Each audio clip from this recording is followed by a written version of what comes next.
జగిత్యాల జిల్లా మెట్పల్లిలో పలు కుటుంబాలు సంక్రాంతి పండగకి కొత్త అల్లులను ఆహ్వానించి వినూత్న రీతిలో మర్యాద చేశారు. పెళ్లి అయిన ఏడాదిలో వచ్చే తొలి సంక్రాంతికి కొత్త అల్లుని పిలిచి అమ్మాయితో కలిసి నోములు నిర్వహించడం ఇక్కడ ఆనవాయితీగా వస్తోంది. కొత్త అల్లుడు రాగానే పూలు చల్లుతూ ఇంట్లోకి ఘనంగా ఆహ్వానించారు. అనంతరం మర్యాదలు చేసి మిఠాయిలు తినిపించారు. అత్తవారింటి మర్యాదల పట్ల కొత్త అల్లులు ఆనందం వ్యక్తం చేశారు. సంస్కృతి సంప్రదాయాలు పెంపొందించేలా పెద్దలను గౌరవించేలా చూడాలనే ఆలోచనతో నోములు నిర్వహిస్తున్నామని కుటుంబ పెద్దలు తెలిపారు. పెళ్ళై 4 నెలలు అవుతుంది. కొత్త అల్లుని ఆహ్వానించడం అనేది సినిమాలలోనే చూసి ఆశ్చర్యపోతుండే.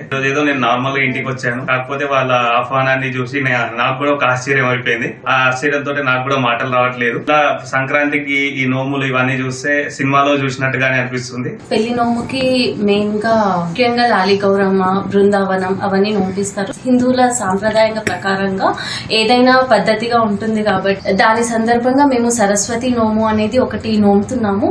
దాంట్లో భాగంగా మేము ప్యాడ్స్, బుక్స్, పెన్సిల్స్, పెన్స్ అన్ని నోముకొని విద్యార్థులకి అవన్నీ పంచి విద్యలో ప్రోత్సహించడానికి అవన్నీ నోముతున్నాము. మేము పసుపు కుంకుమ అనేటువంటిది ఏంటంటే, పసుపు అనేటువంటిది యాంటీబయాటిక్ గా పనిచేస్తుంది. ఇది కుంకుమ అంటే తేజస్సుకు చిహ్నం. ఇది పసుపు కుంకుమ నోముకొని అందరికీ పంచుకుంటాం.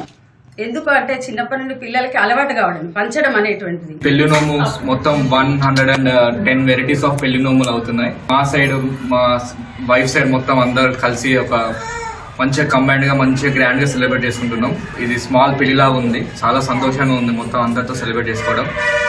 మా పెళ్ళై 9 నెలలు అవుతుంది. పెళ్లికి ముందంతా పట్టించుకోకపోయేదాన్ని. ఇవన్నీ మమ్మీ కరెక్ట్ చేసుకుంటూ ఉంటా కూడా నాకు అంతగా ఐడియా ఉండకపోయేది. బట్ ఇప్పుడు ఫస్ట్ నోము కాబట్టి నా ఇన్వాల్వ్మెంట్ కూడా కొంచెం ఉంది. ఎంతో హ్యాపీగా అనిపిస్తుంది. పెళ్ళైన ఆడపడుచులందరూ నమ్ముకుంటారు.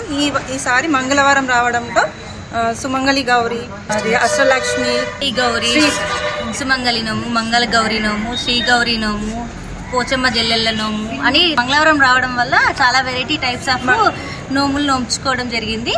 అందరం కలిసి ఇలా చేయడం చాలా హ్యాపీగా అనిపిస్తుంది.